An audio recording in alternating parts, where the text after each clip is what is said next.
अस्सलाम वालेकुम, मैं हूँ अक्सर शाहिद T21 डिजिटल के साथ। कराची में एक इंतहाई अफसोसनाक वाक़या पेश आया। कराची वो शहर जो रोशनियों का नहीं अबंदी खाइयों का शहर बन गया है। यहाँ सड़क पर कदम रखना ज़िंदगी की ज़मानत नहीं बल्कि एक जुआ बन गया है। खुले मैनहोल मासूम जिंदगियाँ निगल रहे हैं, घर आबाद होने से पहले ही उजड़ रहे हैं।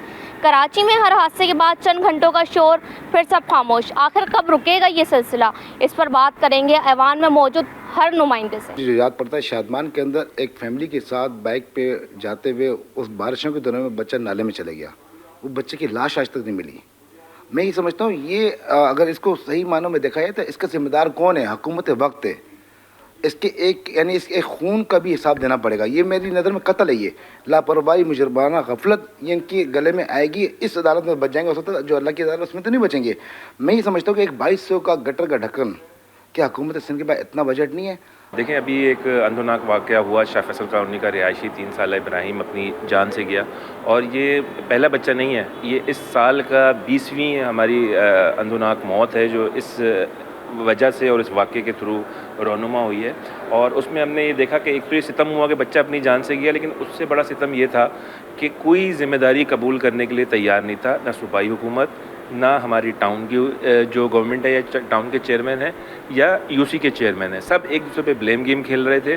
देखें, एक तो पहले बात ये है कि मैंने वो प्रेस कॉन्फ्रेंस नहीं देखी, लेकिन ताली दो हाथ से बजती है। अगर मेयर साहब के रवैये में तलखी थी तो मीडिया को भी एज मीडिया पर्सन्स उनसे सवाल करने चाहिए, पॉलिटिकल वर्कर्स नहीं होना चाहिए।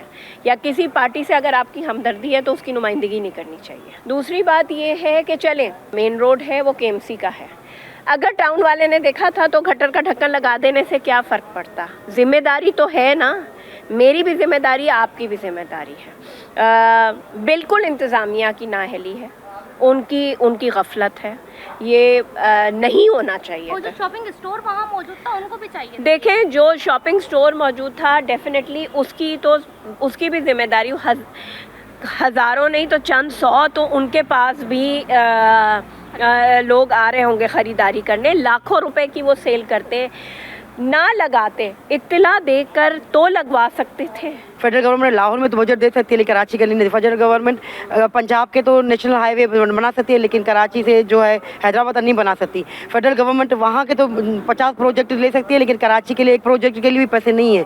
तो जिसकी वजह से मसाइल का अंबार ज़रूर है, लेकिन पाकिस्तान पीपल्स पार्टी काम कर रही है और आवाम का एतमाद बढ़ रहा है, कम नहीं हो रहा। बहुत ही अफसोसनाक वाक़या है। इसके ऊपर कोई, मैं समझता हूँ, सियासत नहीं होनी चाहिए, पॉइंट स्कोरिंग नहीं होनी चाहिए। बिल्कुल जिनका बच्चा गया है उनके साथ हमारा जो है बिल्कुल हमदर्दी का इज़हार भी करते हैं। अच्छा, कराची का ये जो मसला है या पूरे पाकिस्तान के जो दूसरे शहरों का मसला है, वो आप क्या समझती हैं?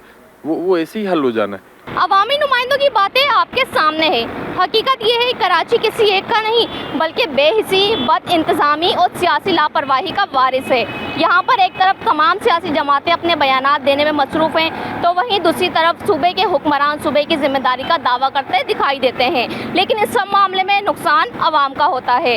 यहाँ पर शहर कराची को जब तक वोटों की मंडी समझा जाता रहेगा, गटर खुले रहेंगे, जिंदगियाँ बंद रहेंगी। बात तल्ख है पर सच है। इसी के साथ मुझे दीजिए इजाज़त। कैमरामैन नागा रफ़ीक के साथ अक्सर शाहिद, अल्लाह हाफ़िज़।